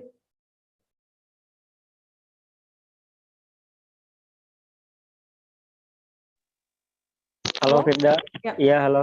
Tajudin, bisa Anda jelaskan mengenai informasi salah satu korban kebakaran di Lapas 1 Tangerang yang kabarnya berasal dari Serang ini? Baik, Firda. Menurut informasi yang diterima bahwa dari 41 korban yang terjadi pada kebakaran di Lapas Kelas 1 Tangerang, ada sekitar 3 korban yang berasal dari Kabupaten Serang, di mana salah satunya bernama Hermawan. Hermawan ini ketika diinformasikan bahwa dikonfirmasi salah satu camat, yakni benar bahwa Hermawan ini merupakan warga dari Kabupaten Serang yang berasal dari Kecamatan Bandung. Untuk informasinya sendiri bahwa Hermawan ini salah satu dari 3 yang beredar informasi bahwa di Kabupaten Serang ada 3 korban yang meninggal di Lapas Kelas 1 Tangerang. Lantas bisa Anda jelaskan terkait siapa sosok Hermawan dan apa kasus yang mengakibatkan dirinya dipenjara di lapas ini? Baik, untuk Hermawan sendiri aslinya beliau merupakan warga dari Bandung, Jawa Barat. Kemudian dia menikah dengan salah satu warga dari Kecamatan Bandung, Kabupaten Serang. Dia menikah dengan salah satu warga Kecamatan Bandung, dan dalam kasusnya sendiri dia sempat viral bahwa pada kejadian dia melakukan kasus pembunuhan, kejadian itu sekitar 2019, di mana kasus tersebut sempat viral lantaran Hermawan ini merupakan pelaku dari pembunuhan seorang anak, yang mana anak ini merupakan anak tirinya beliau gitu. Lantas bagaimana respons dari keluarga setelah mengetahui kabar meninggalnya Hermawan? Baik, menurut informasi yang diterima bahwa dikarenakan Hermawan ini dengan istri yang berada di Kecamatan Bandung sudah bercerai dan posisi beliau di penjara akibat dari kasus yang menjeranya, sehingga keluarga atau mantan keluarga yang berada di sini mereka enggan untuk menerima jasa dari Hermawan sendiri, sehingga dari pihak keluarga sendiri meminta agar dari pihak lapas atau dari pihak manapun agar tidak mengirimkan jasa dari Hermawan itu ke keluarga atau mantan keluarganya tersebut. Lantas bagaimana untuk informasi dari pihak rumah sakit mungkin atau dari pihak kepolisian terkait jenazah ini nantinya akan dibawa kemana? Menurut informasi dari pihak kecamatan sendiri, hingga saat ini belum ada informasi terkait dari pihak lapas ataupun rumah sakit yang berada di Tangerang, di mana apakah si jasad tersebut dibawa di Kecamatan Bandung atau akan dibawa ke keluarga aslinya yang berada di Jawa Barat. Baik, terima kasih wartawan dari Tribun Banten Ahmad Tajudin atas laporan Anda. Selamat bertugas kembali. Kita beralih ke informasi selanjutnya, Saudara. Saksi bernama Ferdi Ananta dihadirkan Jaksa Penuntut Umum dalam sidang perkara dugaan korupsi yang menjerat mantan Bupati Kuansing Mursini. Ferdi adalah mantan bendahara pengeluaran rutin Setdakap Kuansing yang dimintai oleh Mursini untuk berangkat ke Batam menyerahkan uang sebesar 500 juta rupiah kepada orang yang mengaku dari KPK. Terkait informasi lebih lengkapnya akan disampaikan oleh rekan wartawan kami dari Tribun Pekanbaru. Ada Rizky Armanda yang akan memberikan laporan lengkapnya untuk Anda. Halo Rizky. Ya, halo Firda. Rizky, bisa Anda jelaskan seperti apa keterangan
Oke, apa kabar Bang Ariski di sini untuk strateginya?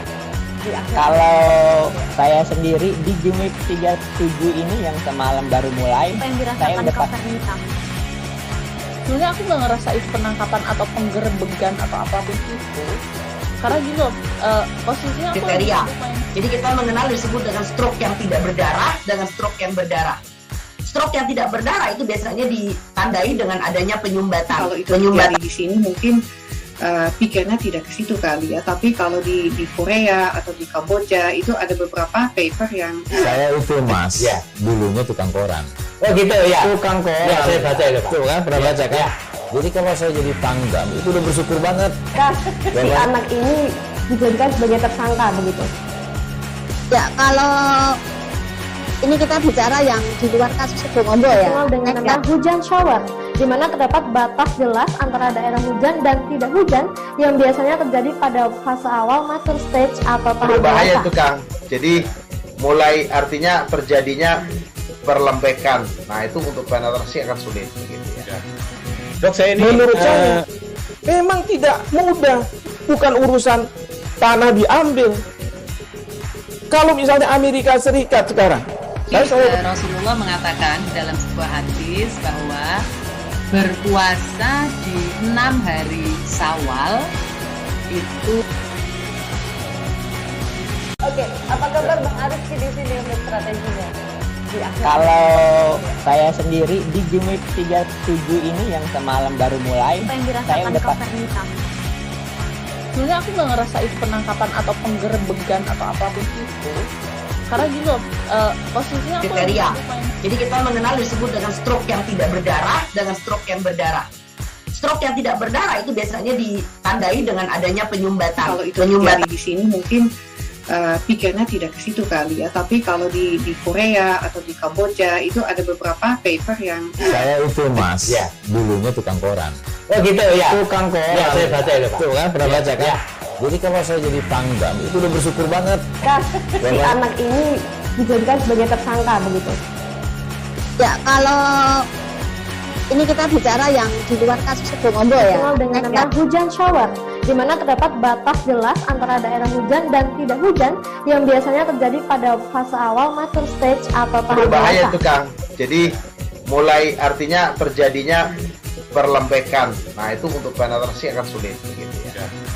Dok, saya ini menurut saya memang tidak mudah, bukan urusan tanah diambil.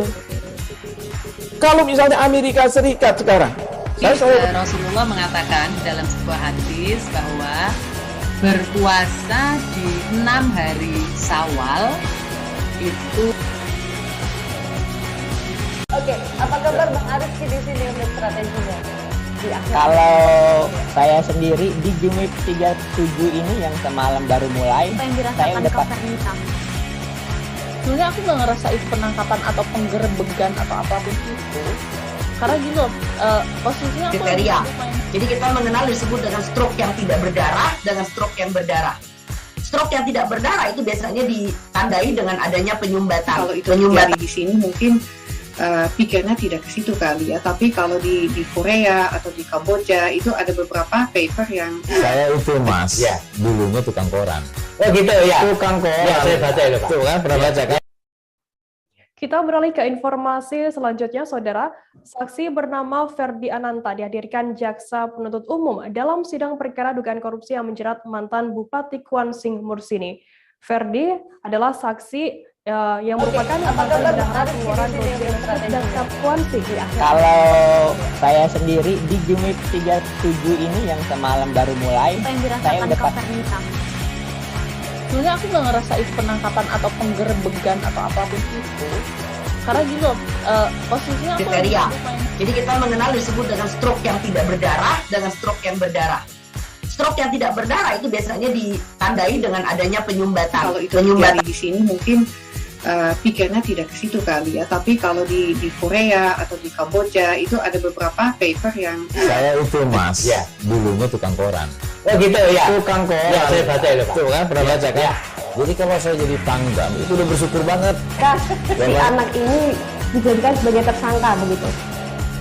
Ya, kalau Ini kita bicara yang di luar kasus Sebongombo ya. Dengan nama hujan shower, di mana terdapat batas jelas antara daerah hujan dan tidak hujan yang biasanya terjadi pada fase awal mature stage atau tahap Berbahaya dewasa. itu Kang. Jadi mulai artinya terjadinya perlembekan. Nah itu untuk penetrasi akan sulit. Gitu ya. Dok, saya ini menurut saya memang tidak mudah. Bukan urusan tanah diambil. Kalau misalnya Amerika Serikat sekarang, Rasulullah mengatakan dalam sebuah hadis bahwa berpuasa di 6 hari Syawal itu. Oke, apa kabar Bang Ariski di sini untuk strateginya? Kalau saya sendiri di Jumit 37 ini yang semalam baru mulai, saya udah Sebenarnya aku nggak ngerasain penangkapan atau penggerbegan atau apapun itu. Karena gini loh, posisinya aku kriteria. Jadi kita mengenal disebut dengan stroke yang tidak berdarah dengan stroke yang berdarah. Saksi bernama Ferdi Ananta dihadirkan Jaksa Penuntut Umum dalam sidang perkara dugaan korupsi yang menjerat mantan Bupati Kuansing Mursini. Ferdi adalah saksi, yakni mantan bendahara pengeluaran rutin Seddakap Kuansing. Ia diminta oleh Mursini untuk berangkat ke Batam menyerahkan uang sebesar 500 juta rupiah kepada orang yang mengaku dari KPK. Terkait informasi lebih lengkapnya akan disampaikan oleh rekan wartawan kami dari Tribun Pekanbaru, ada Rizky Armanda yang sudah bersambung bersama kami. Halo Rizky. Ya, halo Firda. Rizky, bisa Anda jelaskan seperti apa keterangan dari saksi ini terkait penyerahan uang ke seseorang yang mengaku dari KPK dan atas perintah siapa? Ya, baik. Dapat saya sampaikan bahwa saksi bernama Ferdi Ananta yang merupakan mantan bendahara pengeluaran Seddakap Kabupaten Kuansing ini dihadirkan secara langsung sebagai saksi di persidangan Tipikor pada Rabu kemarin, di mana dalam kasus ini duduk sebagai terdakwa yakni mantan Bupati Kuansing bernama Mursini. Berdasarkan pengakuan Ferdi Ananta, dia memang pernah disuruh oleh mantan Bupati Kuansing Mursini untuk mengantarkan uang senilai 500 juta kepada seseorang yang mengaku dari KPK. Uang ini diantar langsung oleh Ferdi dari Kabupaten Kuansing menuju Kota Pekanbaru lalu terbang ke Batam. Sesampainya di sana, saksi Ferdi lalu menelpon seseorang yang mengaku dari KPK tersebut dan terjadilah serah terima uang di dalam mobil milik orang yang mengaku dari KPK itu. Uang senilai 500 juta ini sudah ditukarkan sebelumnya ke kurs dolar. Begitu rekan Firda. Rizky, apakah saksi ini yakin kalau uang tersebut diserahkan ke oknum pegawai KPK begitu? Ya, terkait hal ini memang sempat dikonfrontir oleh majelis hakim, di mana hakim mempertanyakan kepada saksi apa betul uang ini diserahkan kepada oknum pegawai KPK, yakni yang dimaksud adalah Komisi Pemberantasan Korupsi. Namun dari keterangan saksi dia mengaku tidak mengetahui pasti, dia hanya tahu bahwa uang itu untuk seseorang yang berasal dari KPK. Tidak dijelaskan KPK yang dimaksud apa, apakah sebuah instansi atau seperti apa. Dan saksi juga tidak mengetahui pasti orang yang datang menjemput uang tersebut. Begitu rekan Firda. Lantas Rizky, apakah ada aliran uang lainnya atas perintah terdakwa Bupati Kuansing Mursini ini? Ya, dari fakta persidangan sementara terungkap selain kepada seseorang yang mengaku dari KPK, aliran dananya juga ada kepada sejumlah anggota dewan di Kabupaten Kuansing dan juga untuk salah satu organisasi perkumpulan kedaerahan begitu yang dibiayai pertemuannya oleh mantan Bupati Kuansing Mursini.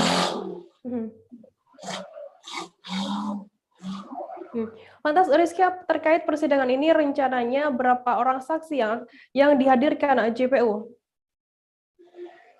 Ya, total saksi yang akan dihadirkan Jaksa Penuntut Umum rencananya berjumlah 20 orang. Di antaranya 5 orang terpidana terkait kasus yang sama, lalu juga rencananya akan dihadirkan Bupati Kuansing saat ini, Andi Putra, yang sebelumnya menjabat sebagai Ketua DPRD di Kabupaten Kuansing saat dugaan rasuah terjadi. Begitu, Firda. Baik, terima kasih wartawan dari Tribun Pekanbaru, Rizky Armanda, atas laporan Anda. Selamat bertugas kembali. Kita beralih ke informasi selanjutnya, Saudara. 3 truk kontainer yang mengalami kecelakaan di Jalan Yosudarso, Kecamatan Batu Ampar, Kota Batam, Rabu 8 September berhasil dievakuasi menggunakan mobil perusahaan milik salah satu kontainer tersebut. Peristiwa itu sempat membuat warga dan pengendara heboh dan hingga memadati lokasi kejadian. Terkait informasi lebih lengkapnya akan disampaikan oleh rekan wartawan kami dari Tribun Batam, ada Roni Lodolaleng yang sudah tersambung bersama kami. Halo, Roni. Ya, selamat siang, Firda. Roni, bisa dijelaskan bagaimana kronologi kejadian tabrakan 3 kontainer ini? Baik, Firda dan juga Tribuners, tepatnya pada hari Rabu, 8 September 2021, sekitar pukul 11.30, telah terjadi kecelakaan yang melibatkan 3 truk kontainer, tepatnya di Jalan Yosudarso, Kecamatan Batu Ampar, Kota Batam, Kepulauan Riau. Salah satu saksi mata bernama Damri saat ditemui Tribun Batam menceritakan jika kontainer tersebut datang dari tiga jalur berbeda, yakni dari jalur arah Bea Cukai, Pelabuhan Batu Ampar, dan juga dari jalur Seraya Atas. Menurut Damri, awal terjadinya kecelakaan tersebut yakni truk kontainer dari arah Seraya menabrak salah satu kontainer dari arah Bea Cukai dan selanjutnya menabrak salah satu kontainer lainnya dari arah Pelabuhan Batu Ampar. Dugaan sementara truk kontainer dari arah Seraya Atas mengalami remblong sehingga tabrakan tersebut tidak bisa dielakkan lagi. Roni, lantas bagaimana dengan kondisi sopir dan apakah ada korban jiwa begitu? Ya, Firda, dari pantauan Tribun Batam di lapangan, untuk ketiga sopir usai tabrakan mengalami luka yang cukup serius di bagian kaki dan tangan.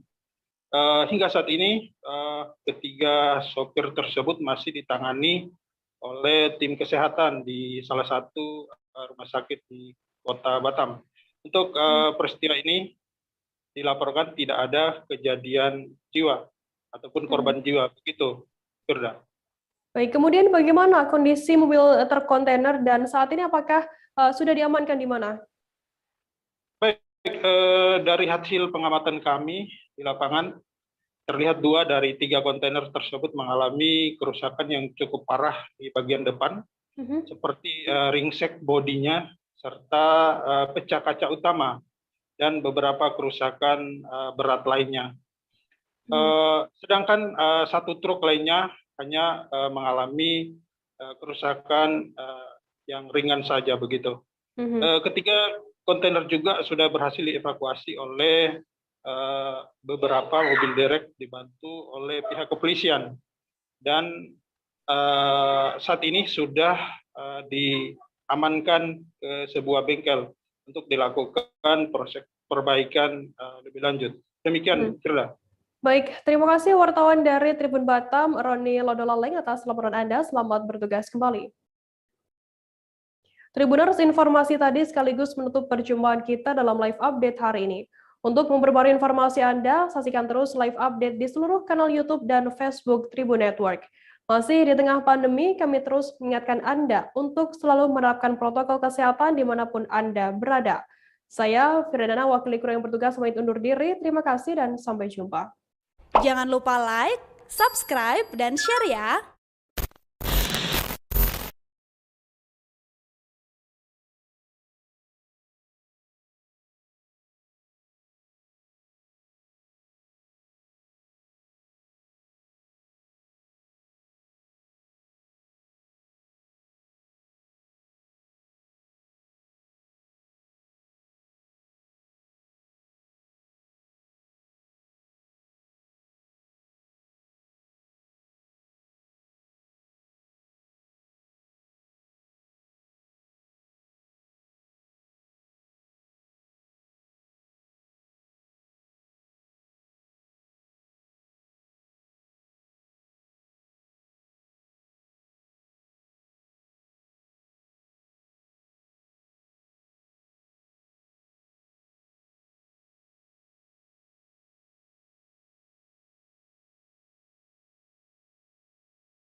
Anda sedang menyaksikan live update Tribun News bersama saya, Firda Nada. Siang ini akan kami sajikan informasi menarik untuk Anda yang akan dilaporkan secara langsung oleh reporter kami di lapangan. Dan inilah live update selengkapnya. Kita awali berita pertama dari Sulawesi, Saudara. Presiden Joko Widodo mendatangi Kabupaten Wajo, Sulawesi Selatan pada Kamis 9 September hari ini. Jokowi didampingi oleh Ibu Negara Iriana Joko Widodo mengendarai helikopter berwarna merah putih dari Makassar yang mendarat di Stadion Andi Ninong, Jalan Rusa, Kelurahan Matirowali, Kecamatan Tempe, Kabupaten Wajo, sekira pukul 11 waktu Indonesia Tengah. Terkait informasi lebih lengkapnya akan disampaikan oleh rekan wartawan kami dari Tribun Timur. Ada Kasdar Kasau yang saat ini sudah tersambung bersama kami. Halo Kasdar.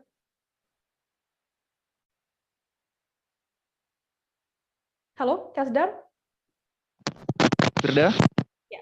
Kasdar, bisa Anda jelaskan apa tujuan kedatangan Presiden Joko Widodo ini ke Wajo, Sulawesi?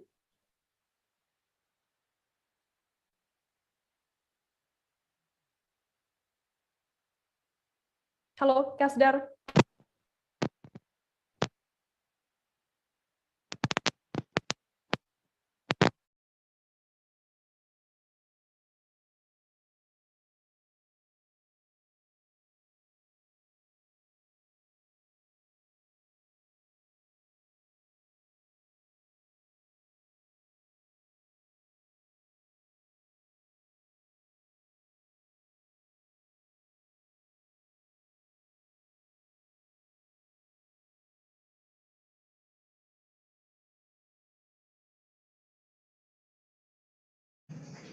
Kasdar, bisa Anda jelaskan apa tujuan kedatangan Presiden Joko Widodo ini ke Kabupaten Wajo, Sulawesi Selatan?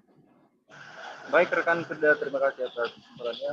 Pemirsa Tribun Network dimanapun Anda berada, Presiden Republik Indonesia Joko Widodo hari ini mendatangi Kabupaten Wajo, Sulawesi Selatan untuk memantau, ada dua agenda besarnya, yaitu pertama memantau vaksinasi massal untuk khusus peserta didik di Kabupaten Wajo, Sulawesi Selatan. Kedua yaitu meresmikan bendungan pasien lor di Kabupaten Wajo. Begitu rekan kita. Lantas bisa Anda gambarkan mungkin seperti apa suasana penyambutan Presiden Joko Widodo saat tiba begitu di Kabupaten Wajo, Sulsel? Baik rekan kita, tadi bisa dari pantauan saya di lapangan bahwa Presiden Republik Indonesia Joko Widodo disambut oleh warga Wajo dengan pengamanan sangat ketat dari aparat gabungan